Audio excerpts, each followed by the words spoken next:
Hello and welcome back to my channel. Well, it has been a fabulous holiday, a great trip across the channel, crossing 4 borders in one day and settling into our hotel. We had a nice hotel right on the pier in Eastbourne. It's on a corner, so there were two entrances and we generally use the side entrance. Our first evening went quite quickly. We were tired. We'd been driving all day, getting to our destination. On the second day, we had a lovely long walk to Beachy Head. And we retired that night after another dinner at that lovely restaurant. And I just thought I'd show you the hotel. It was on the corner and it was quite large, very comfortable. We did not have the most expensive rooms, but we certainly had comfortable rooms. And downstairs in the lobby, there were plenty of places to sit, either in a large open lounge or in two smaller lounges.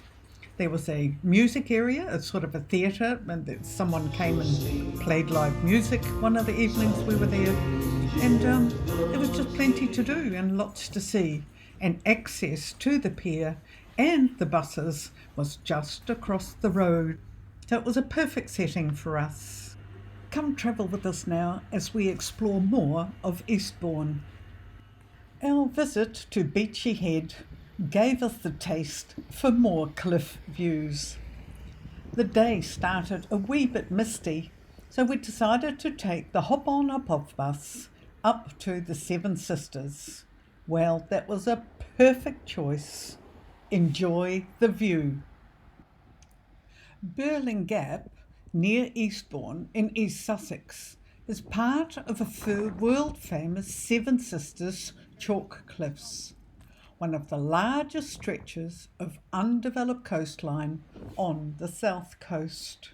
And what a beautiful, beautiful coastline.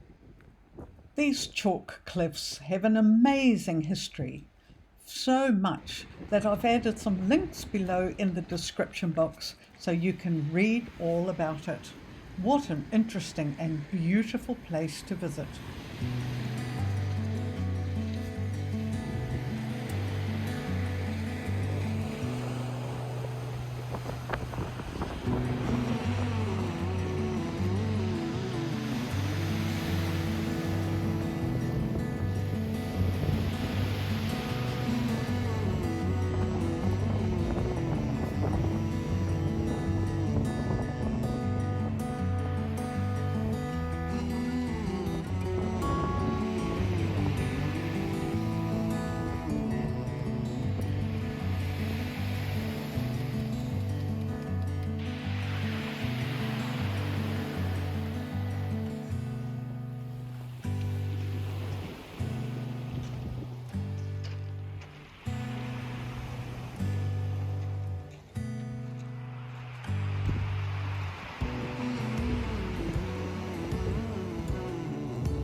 Dat kan ook.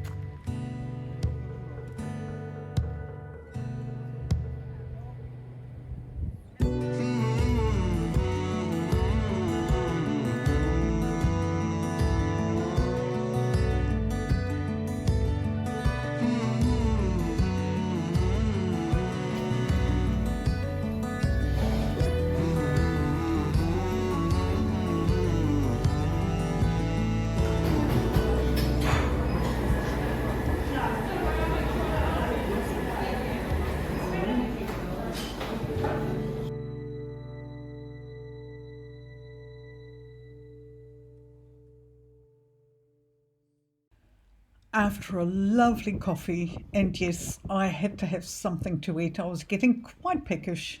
We went back outside, climbed the steps for another really gorgeous lookout. And then in the far distance, we saw that hop on, hop off bus again. So guess what? We decided we may just go and do some more touring around Eastbourne.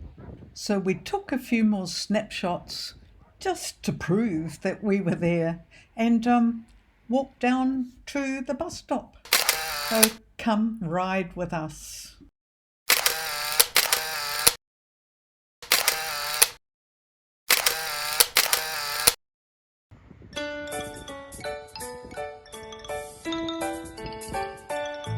The wheels on the bus go round and round, round and round, round and round. The wheels on the bus go round and round all day long.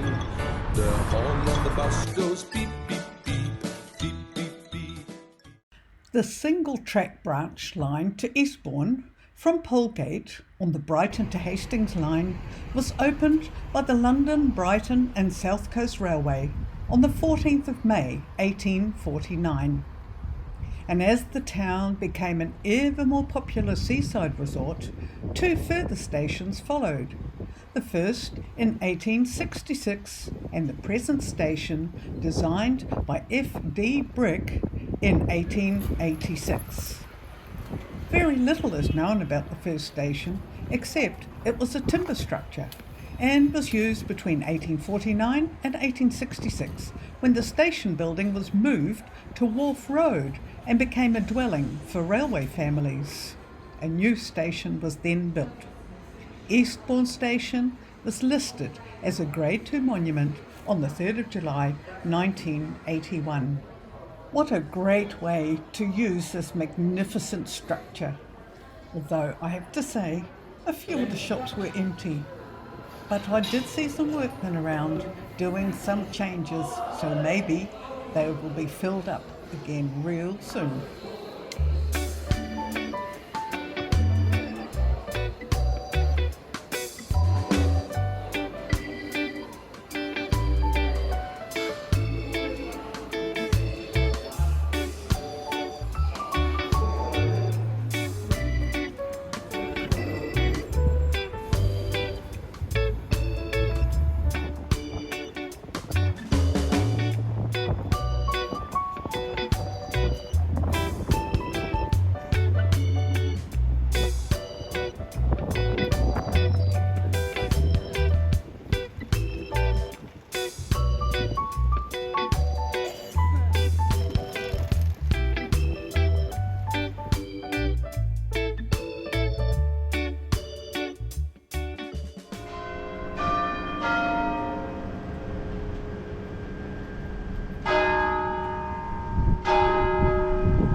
The Eastbourne Pier.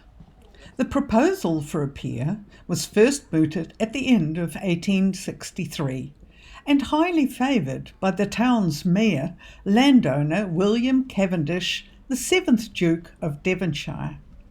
It was to have been 1,000 feet in length and at a cost of £12,000 would have been situated at the end of the town's grandest avenue, Devonshire Place. However, the project was delayed and finally abandoned in favour of the present site at the junction of Grand and Marine Parades, thus creating the easterly end of what amounts to a shingle bay.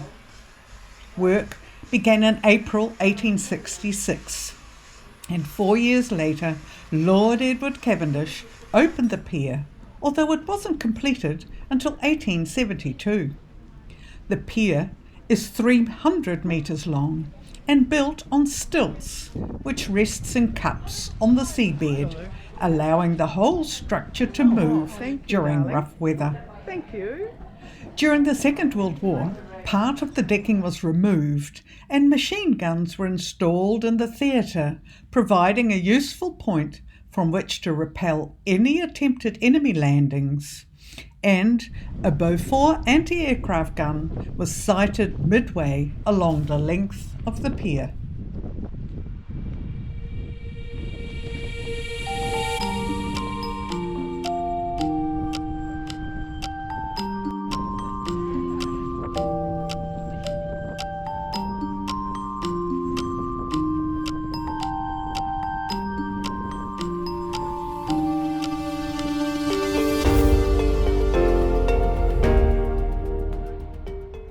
We'd had quite a day of it, so we returned to the hotel just for an hour or so, put our feet up.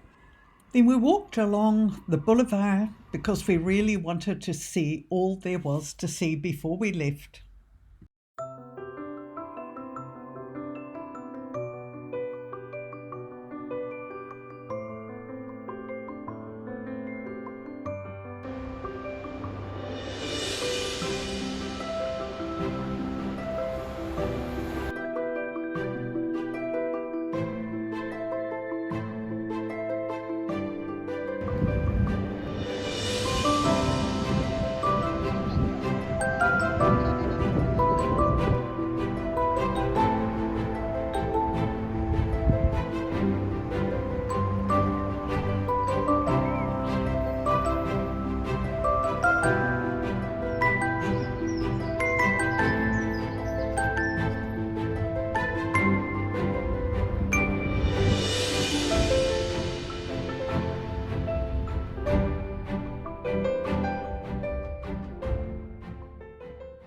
And on that delicious note, it was the end of our stay in Eastbourne.